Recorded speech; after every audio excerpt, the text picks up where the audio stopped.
Assalamualaikum dan salam sejahtera. Hari ini kita akan belajar tajuk fungsi Bank Pusat.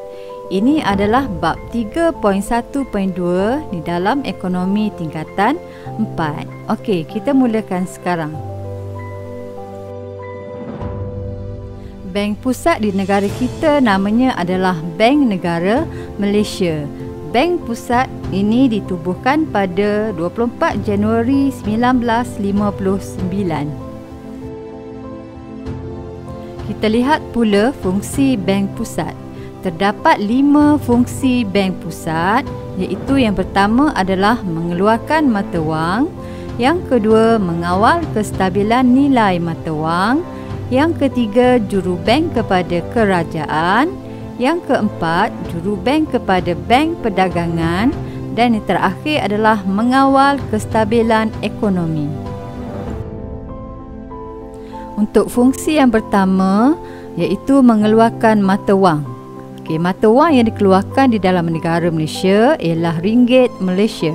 Hanya wang yang diterbitkan oleh Bank Pusat sahaja sah diperlakukan dengan nilai tersebut di negara kita. Fungsi yang kedua ialah mengawal kestabilan nilai mata wang. Nilai mata wang diukur dari aspek kuasa beli dan mata wang asing. Kuasa beli wang bermaksud kemampuan wang untuk membeli sesuatu barang atau perkhidmatan. Sekiranya kita mempunyai wang sebanyak RM10 dan harga pen ialah RM2, kita mampu membeli 5 batang pen. Sekiranya harga pen naik kepada RM5, kita hanya mampu membeli 2 batang pen sahaja. Ini bererti kenaikan harga boleh menyebabkan kuasa beli menurun. Okey, untuk mata wang asing, kebanyakan mata wang negara termasuk ringgit Malaysia dibandingkan dengan dolar Amerika Syarikat, kerana dolar Amerika Syarikat digunakan dengan meluas dalam perdagangan antara bangsa.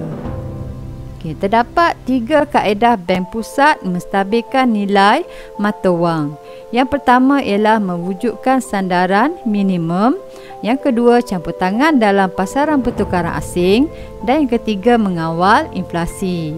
Mewujudkan sandaran minimum maksudnya Bank Negara Malaysia memperuntukkan sandaran minimum dalam bentuk emas dan rizab antarabangsa.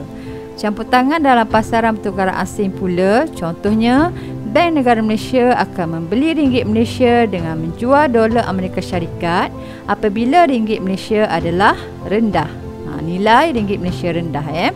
Okey, untuk mengawal inflasi, Bank Pusat akan memastikan kadar inflasi dalam negara berada pada paras terkawal dengan menggunakan alat dasar keuangan. Fungsi seterusnya ialah jurubank kepada kerajaan. Bank Pusat mentadbir akaun negara. Sebagai jurubank kepada kerajaan, Bank Pusat menyimpan dan menguruskan akaun kerajaan yang terdiri daripada akaun keuangan dan akaun pinjaman keuangan. Memberi pendahuluan sementara. Bank Pusat bertanggungjawab memberi pendahuluan sementara kepada kerajaan apabila kerajaan mengalami masalah kekurangan keuangan. Bank Pusat bertanggungjawab memperoleh pinjaman bagi pihak kerajaan daripada sumber dalam negara dan luar negara. Bank Pusat bertindak sebagai penasihat dan ejen kerajaan untuk aktiviti pelaburan kerajaan di luar negara. Dan terakhir adalah mengurus pertukaran asing. Bank Pusat akan memastikan rizab antarabangsa sentiasa mencukupi. Fungsi seterusnya, jurubank kepada bank perdagangan. Menyediakan akaun penjelasan antara bank. Okey, maksudnya setiap bank perdagangan mempunyai sebuah akaun penjelasan di Bank Pusat. Wang dalam akaun penjelasan ini akan digunakan untuk membayar hutang antara bank akibat pengeluaran cek.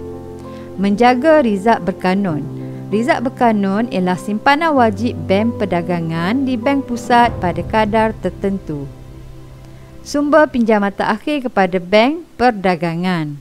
Bank perdagangan yang mengalami masalah kekurangan tunai boleh mendapatkan pinjaman daripada Bank Pusat. Fungsi seterusnya, mengawal kestabilan ekonomi. Bank Negara Malaysia mengawal ekonomi supaya sentiasa berada dalam keseimbangan supaya tidak berlaku inflasi atau kemelesetan. Sekian sahaja pelajaran kita pada hari ini. Cikgu harap semua faham apa yang cikgu ajarkan. Orang yang paling beruntung adalah mereka yang memiliki banyak ilmu, pengetahuan dan bisa berbagi kepada orang lain.